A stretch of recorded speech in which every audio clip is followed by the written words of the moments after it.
வணக்கம். அமெரிக்காவில் சுற்றுப்பயணம் மேற்கொண்டுள்ள தமிழக முதல்வரும் திமுக தலைவருமான மு.க.ஸ்டாலின் அவர்கள் திமுக ஒருங்கிணைப்பு குழுவினருடன் வீடியோ கால் வாயிலாக ஆலோசனை நடத்தினார். இந்த ஆலோசனை கூட்டத்தில் கட்சி பணிகள் பற்றியும் அரசு பணிகள் பற்றியும் அமைச்சர்களிடம் கேட்டறிந்தார் முதலமைச்சர் மு.க.ஸ்டாலின். அப்போது உதயநிதி ஸ்டாலின் முதலமைச்சரிடம் முக்கியமான தகவல் ஒன்றை பகிர்ந்து கொண்டதாக தகவல் வெளியாகியுள்ளது.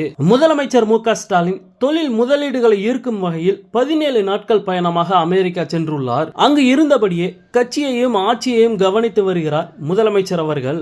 இந்த நிலையில் தமிழக முதலமைச்சர் மு.க.ஸ்டாலின் அமெரிக்காவில் இருந்து காணொலி காட்சி வாயிலாக திமுகவின் ஒருங்கிணைப்பு குழுவின் பணிகளை ஆய்வு செய்தார். அப்போது முப்பெரும் விழா ஏற்பாடுகள், திமுக பவள விழா ஏற்பாடுகள், மாநிலம் முழுவதும் நடைபெறும் பொது உறுப்பினர் கூட்டங்கள், சுவர் விளம்பரங்கள், கொடியேற்றும் நிகழ்ச்சிகள் உள்ளிட்டவற்றின் விவரங்களை கேட்டறிந்துள்ளார். அத்துடன் பவள விழாவையொட்டி திமுகவினரின் வீடுகள், அலுவலகங்கள், வணிக வளாகங்களில் கொடிகளை பறக்க விட வேண்டும் என்பதை முதலமைச்சர் மு.க.ஸ்டாலின் வலியுறுத்தியுள்ளார். அது மட்டுமில்லாமல் அமெரிக்க தொழில் நிறுவனங்களுடன் தமிழக அரசு மேற்கொண்டு வரும் புரிந்துணர்வு ஒப்பந்தங்கள் பற்றியும் கையெழுத்தாகும் முதலீடுகள் குறித்தும் ஒருங்கிணைப்பு குழுவினருடன் முதலமைச்சர் அவர்கள் பகிர்ந்து கொண்டார். அப்போது காணொலி கூட்டத்தில் கலந்து கொண்டிருந்த அமைச்சர் உதயநிதி ஸ்டாலின், முதல்வர் மு.க.ஸ்டாலின் தமிழ்நாடு திரும்பியதும் திமுகவில் செய்ய வேண்டிய மாற்றங்கள் குறித்த பரிந்துரைகளை ஒருங்கிணைப்பு குழு வழங்கும் என்று தெரிவித்தார். இந்த கூட்டத்தில் அமைச்சர்கள் கே.என். நேரு, ஏவா வேலு, தங்கம் தென்னரசு, உதயநிதி ஸ்டாலின் மற்றும்